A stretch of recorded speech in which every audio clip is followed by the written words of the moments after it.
is always being asked, and even on my social media, feed, do marriages work? You guys have been there together for 10 years. 10 years. Some have tried, some of us have tried, kidogo shida, but we are still here. But do they work, especially in this day and age? If you can get the conversation going. I think it's important to get it out there that marriages do work, but it takes work. I'm not going to tell you it's a bed of roses. We've had our fair share of real life. I call it real life. Right. There are life issues that you two have got to tackle, and we've had to tackle. And the most important thing that people have got to realize, and what we had to realize very early in the very beginning, especially because here are two people meeting and they're so different. Right. We're different in terms of tribe, different in terms of where families we come from. So those are huge dynamics. People have got to actually celebrate the dynamic and actually take those differences and acknowledge them. And there's nothing wrong with being different. You know, the thing that happens is that we look at different and we think it's wrong. Different is hard. But you can actually take the differences. That's what we did. Betty, we wrote down on a piece of paper all our differences, from how Kikuyu's name, how Luo's name. What do they like to eat? Let me tell you, Betty, I had never eaten a fish that has eyes. Let me tell you. Are you about a man now or something? No. The real fish. The one that, no. Chick, I'm from Kiambu. We don't tilapia. My mother had told me, if you eat fish that has bones, you will die. You will choke and die. So here you are now, you're married. So those are some of the differences. So you've got to acknowledge that and decide, is this what going to break you up or put you together? And then on one side of the paper, we wrote down all the things that were our points of convergence. Right. So we actually still acknowledge that those things are really hard. Yes. They're not away from our eyes, but there's also the fact that what is the things that bring us together every day for the rest of our lives. That's what we call intentional marriage. Intentional marriage. I like that. Don, let me ask you, in this day and age, of course, there are very many young people, as per the comments I see every time I see your articles, your videos, that, guys are asking, like, how then are you helping the, young people, get to 10 years of marriage in this day and age where there's a lot of negativity towards marriage, or it doesn't work, or, small things, happening and people just decide this is not meant for me. So how are you doing that in your own capacity as this couple? Well, we're trying to get as many couples while still at the stage of relationships. Not when preparing to get married. Not the last those 2 lectures. I think that's a bit too late. It's too late. Yeah. So we start with the relationship. We try and push. Hey, you're meeting so and so. Why don't you guys come? We talk. Get to talk way in advance before you've even decided we are getting married. Because I think some of the lessons we have is just to get to know this other person first. Get to know the person, and then you continue with the relationship. The food is here now. Wow. Yes. That is delicious. Yeah. So we are trying to grab even the younger people. I try and engage the men also separately, the younger boys and the men as they go forward. So this kind of helps, not waiting until the last minute to actually now start dealing with the issues. Pastor, what are some of the issues which you can say are some of the biggest issues you've seen or you've experienced, or young people are coming and telling you about when it comes to relationships and marriage, especially with relation to this day and age, this age of social media, this age of people being very expressive, I think what happens is, what is the reality versus what is in the social media? We currently are in a very showbiz kind of environment where what is being posted and what is the reality is quite groundly different.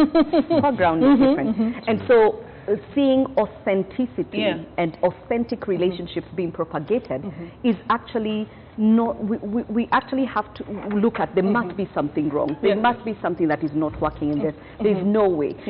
So what we need to do, or what I am seeing, is a lack of authenticity and lack of clear communication. You see, something that is very interesting is that look at the young people today, and young people are the millennials.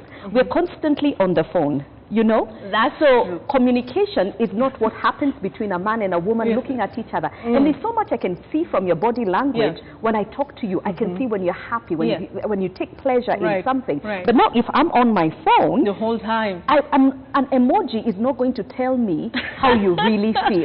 That's true. An emoji is not going to give me that, you know, the pulsating of your, when you're nervous, you know, and that, we lose that in communication. So what happens, we start at that point where we are texting each other, we get married, and we are expected to have a real conversation. So what we are seeing as we are coaching couples, because we have what we call love clinics, where we meet with couples every day and actually do intentional marriage, coaching them.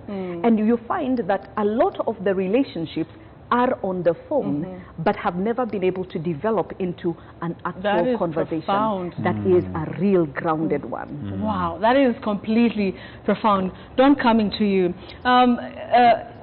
In this day and age, is it possible for us to see marriages like yours? And you know, today was Valentine's Day, and you know, many young people have, it's all about the flowers, it's all about the good things, like she's saying. The chocolates, you didn't get me any chocolates, or I'm single, and all these things.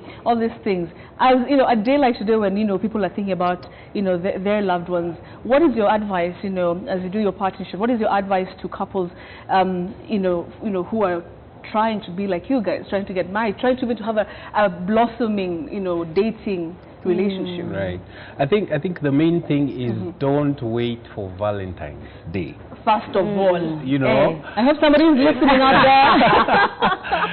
there. One thing we usually push a lot with our couples is date night. Have one day of the week where you both just go out and have fun. Date each other. So that way, if it's a consistent thing, the Valentine's Day will come and go like it's the usual. It won't have to be, because there's a lot of pressure out there. I've seen young girls and boys that are now actually even looking for what to do. Looking for. There's a lot of desperation, which is not necessary. And I think this whole men's conference thing is also coming out of pressure. I know we laugh about it and we're joking about it, but the guy is actually feeling like, you can see Betty is getting a whole bouquet of flowers being brought in the office before everyone. So, this...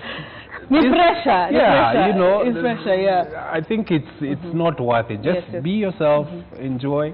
If you have someone in your life, make it a daily thing or a weekly thing. Not once in a year.